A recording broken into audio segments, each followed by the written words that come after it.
All right, good evening. Monday night, Sporomesius and Hora. Tonight we counted 44 days to the Omer. 6 weeks and 2 days. And okay, Sporomesius. Let's just get the text up on the screen and read it all. Okay, just okay.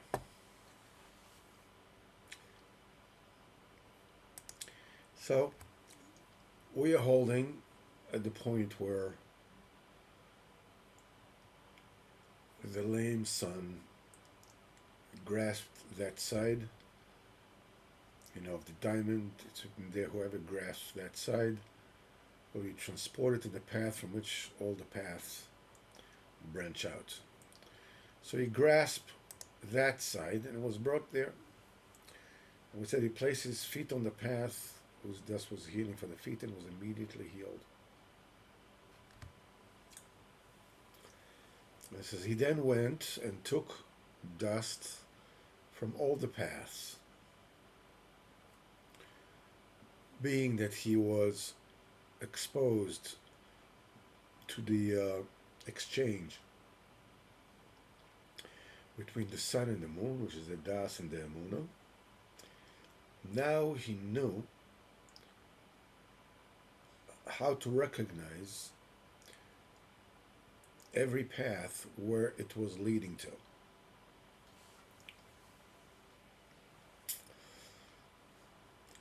If he would have not gone through all the trials and tribulations that he went through in order to get to where he needed to get, in other words, the resolve that he had to take care of himself and to water trees on his own, and the independent state of mind that he had. It also brought him to make this mistake of insisting on traveling in the dark and therefore being robbed. But nevertheless, as we saw, though this particular mistake brought him to a great distress, that he was left alone without food, and again he dropped himself down and ate the grass, which means he was willing to be mechaya himself with any drop of chiyus, of life energy, of excitement, whatever you could. And now we see that all these trials and tribulations brought him to the point where now he came to that path, that the dust that was healing for the feet was there in a great abundance, and he was immediately healed.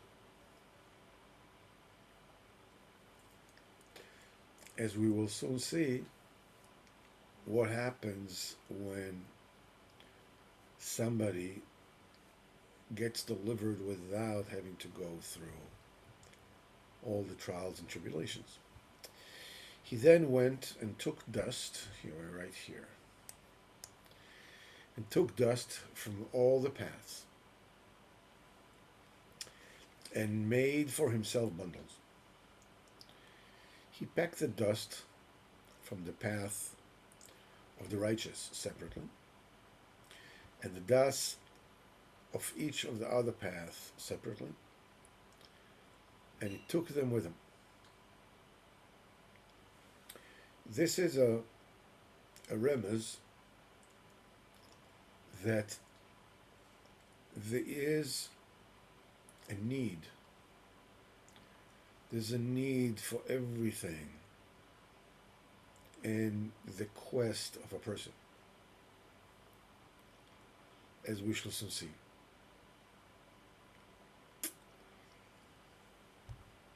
And he then came to the decision to return to the forest in which he had been robbed. When he arrived there, he chose a tall tree near the path along which the bandits go out to rob.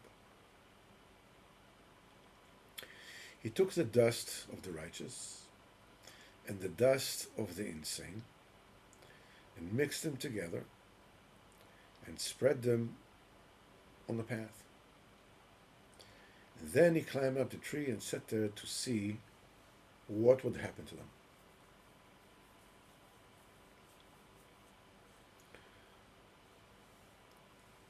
Rabbeinu says in the Kutim Aran that the tzaddik is busy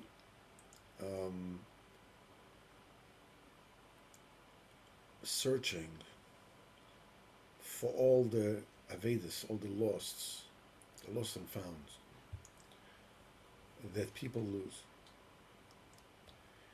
And people lose all the time shards of kedusha. Whenever it is that the person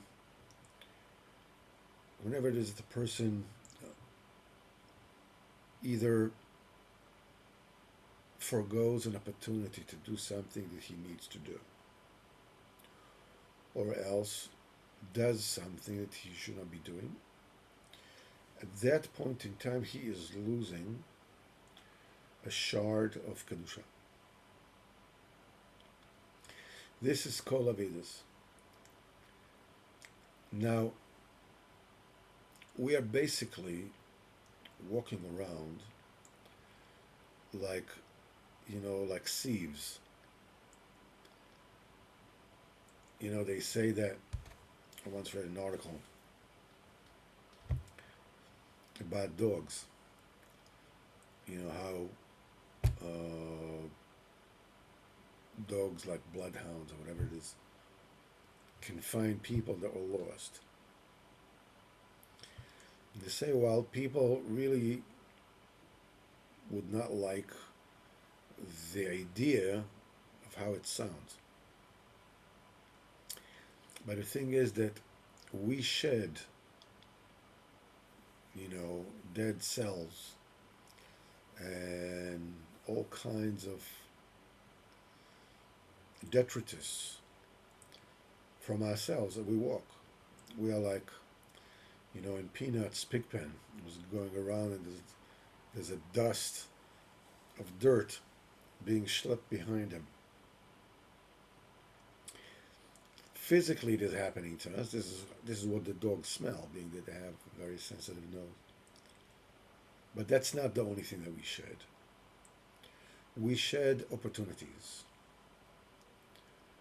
We shed opportunities to gain kedusha, to retain kedusha, and we turn away from the tachlis of life. Now, I'm not talking about, each one has his own ratio, how much is in the hands of the pointless living, and how much he is focused on the purpose of life, which is to prepare for a very, very long journey.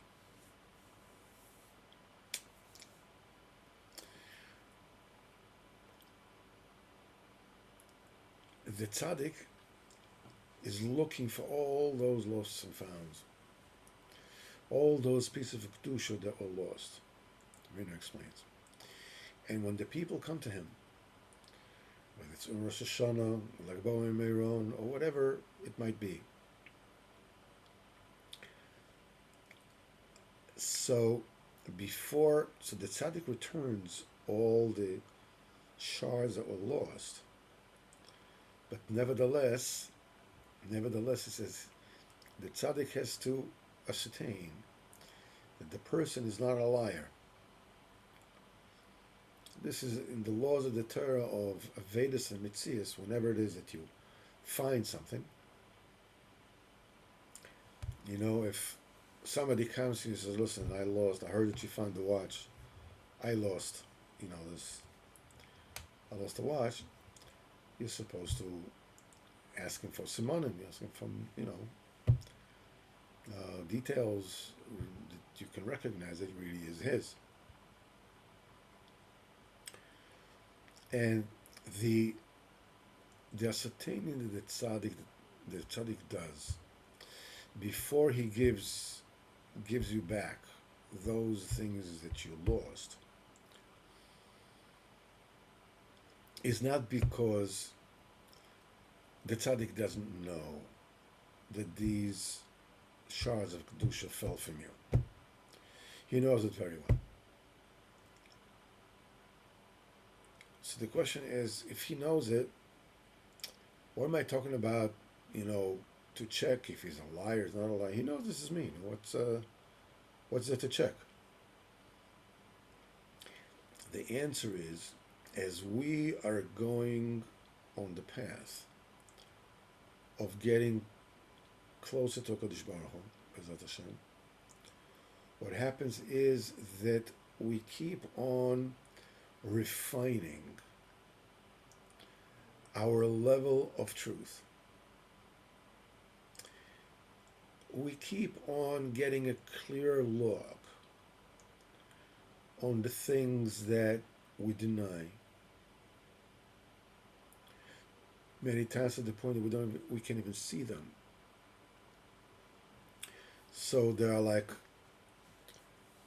as it were, 3 stages.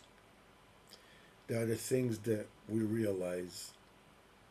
Actually, there are 4 stages. We can divide into 4 stages. There are the things that we realize that this is where the truth is, and this is how a person's supposed to behave, and that's how I behave. Then there is one step next to it where I know what it is that I need to do. But, I don't feel like doing it. I sort of like cheat myself. There's a reason why, and whatever it is, sometimes without reason even. I know what I need to do. I know what it is, what the truth is, but it's not the end. What can you do? Then there's another step that I sort of like, I know this is something that I really ought to be doing, or something I really ought not to be doing, but it seems to me to be like beyond my pay grade. I don't hold there. Waking up chatzos, or I don't know. I don't hold there. There's a certain kind of yush, a certain kind of despair. And then there's another level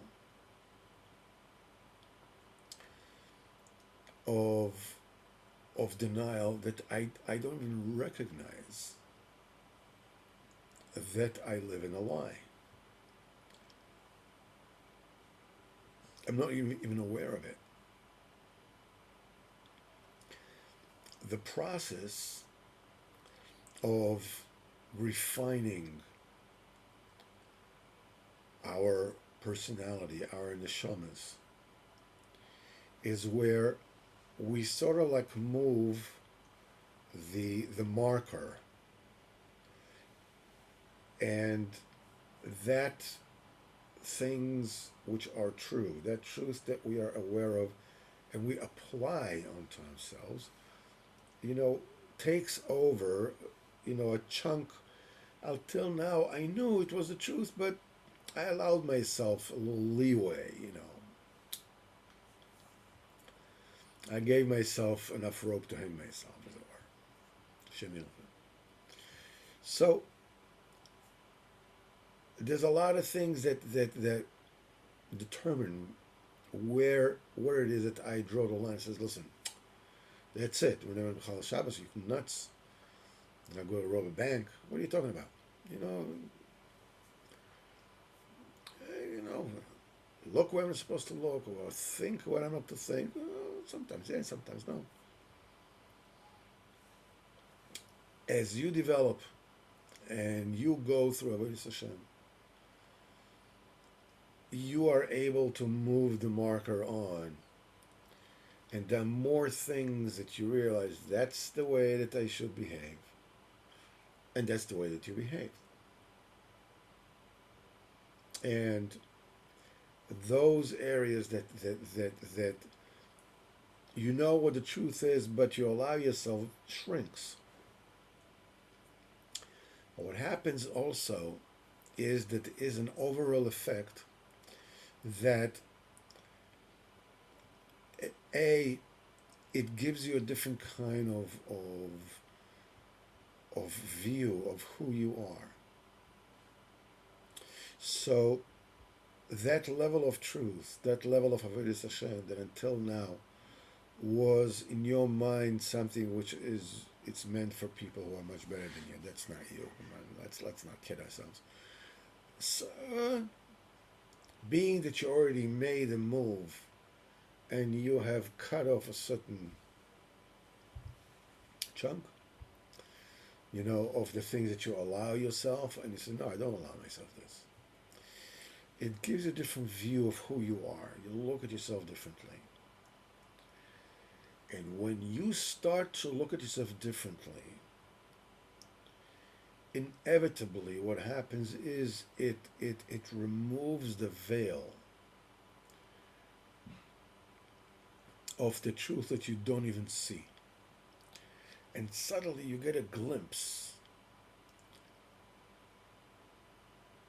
about yourself, about who you are, that until that moment you were not even aware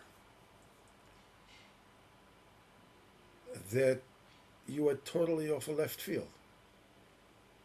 I mean, I don't know. What are you looking at me for? I didn't do anything.